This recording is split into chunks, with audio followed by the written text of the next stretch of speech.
Winnie Atonio, Bundee Aki, George Ford, voici notre 15 types du premier week-end de Coupe du Monde. À l'image du pack australien ultra dominant face aux Géorgiens, le jeune pilier gauche Angus Bell a été clinique. On notera ses 9 courses et ses 4 ballons portés, des statistiques que l'on trouve rarement chez des piliers. Entré prématurément en cours de jeu, Peato Mauvaka a impressionné. Auteur de 12 plaquages et d'une chevauchée fantastique en première mi-temps, il a été un remplaçant précieux à Julien Marchand, sorti blessé.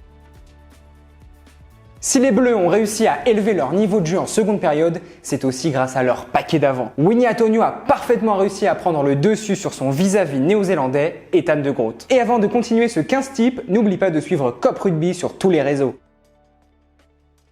27, c'est le chiffre à retenir. Ce dimanche contre les Fidji, Will Rowlands a été auteur de 27 plaquages. C'est tout simplement le deuxième plus haut total dans une Coupe du Monde, derrière les 28 plaquages du grand Thierry Dussautoir.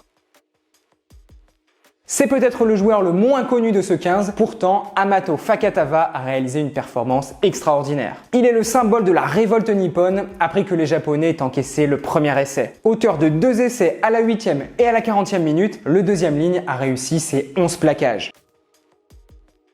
Le capitaine anglais aux 101 sélections a montré la voie à ses partenaires. Il a été très efficace dans les rucks où il a gratté de nombreux ballons. Il a dégagé une incroyable impression de puissance.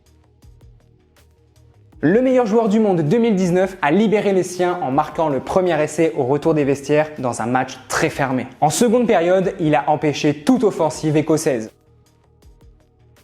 C'était le meilleur joueur du 15 de France ce week-end. 14 plaquages, 77 mètres gagnés balle en main, Grégory Aldrit a pesé sur le jeu des Français. On l'a vu mettre à mal les offensives néo-zélandaises où il est venu gratter un ballon ultra important en fin de première période, après que les Néo-Zélandais aient franchi le rideau bleu. Aucun demi-de-mêlée ne s'est vraiment distingué ce week-end, mais comment ne pas récompenser le match incroyable des Irlandais? Gibson Park est à l'origine de la révolte du trèfle après l'essai surprise de la Roumanie en tout début de match.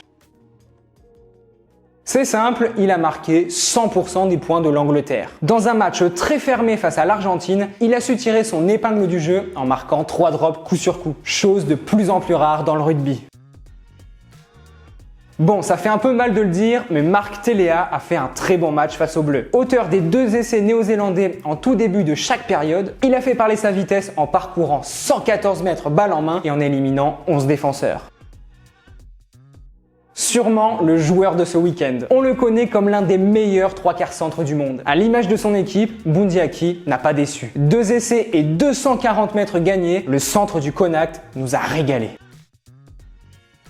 Le joueur toulonnais s'est illustré rapidement dans ce match en marquant le premier essai des siens à la 14e minute après avoir cassé 2 plaquages. On le retrouve 3 minutes plus tard sur une passe après contact qui permet au 3e ligne Tagi Tagivalu d'aplatir le second essai. L'ailier droit australien au nom imprononçable a marqué le 2e essai des Wallabies. À cela, on peut ajouter 110 mètres gagnés balle en main, 5 défenseurs battus et 3 franchissements.